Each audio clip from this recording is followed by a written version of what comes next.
இன்றைய தேவ பிரசன்னம்.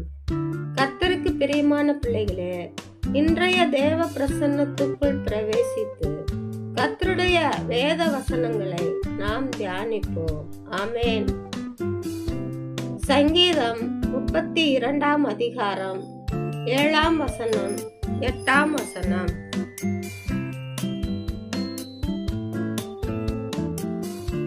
நீர் எனக்கு மறைவிடமாயிருக்கிறீர். என்னை நீர் இக்கட்டுக்கு விலக்கி காத்து நற்செய்ய பாடல்கள் என்னை சூழ்ந்து கொள்ளும்படி செய்வீர். நான் உனக்கு போதித்து நீ நடக்க வேண்டிய வழியை உனக்கு காட்டுவேன். உன்மேல் என் கண்ணை வைத்து உனக்கு ஆலோசனை சொல்லுவேன். ஆமென்.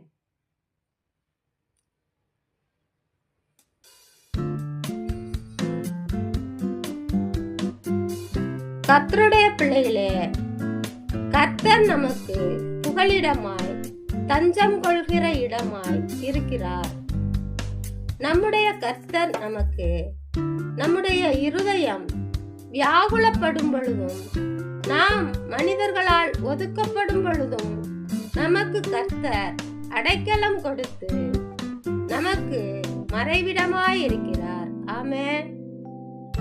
கர்த்தருக்கு பிரியமான பிள்ளைகளே, நாம் இக்கட்டு நேரத்தில் மனம் நொந்து என்னுடைய பிரச்சனைகளை நான் யாரிடத்தில் கூறுவேன், நான் எங்கே போய் முறையிடுவேன் என்று சொல்லி கலங்கும் பொழுது மனிதனிடத்திலே போய் முறையிடாமல் கர்த்தரிடத்தில் முறையிட்டால் கர்த்தர் நம்மை அதிலிருந்து விலக்கி நம்மை மீட்டெடுப்பார்.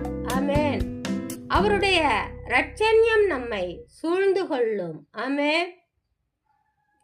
கர்த்தருடைய பிள்ளைகளே, நீ என்னிடத்தில் விண்ணப்பம் பண்ணினால் நான் உனக்கு நடக்க வேண்டிய வழியை போதிப்பேன் என்று கர்த்தர் சொல்லுகிறார். ஆமென். அப்படியாய் கர்த்தர் அவருடைய பிள்ளைகளை ஒவ்வொரு நாளும் காப்பார். அவருடைய கிருபை காலைதோறும் புதிதாய் இருக்கிறது. ஆமென். கர்த்தருடைய பிள்ளைகளே, நாம் அதிகாலையிலே எழுந்தவுடன் கர்த்தரை தேடி அவருடைய புதிய கிருபையை பெற்றுக்கொள்ளுவோம். ஆமென். அந்த நாள் நமக்கு இனிய நாளாய் அமையும். ஆமென்.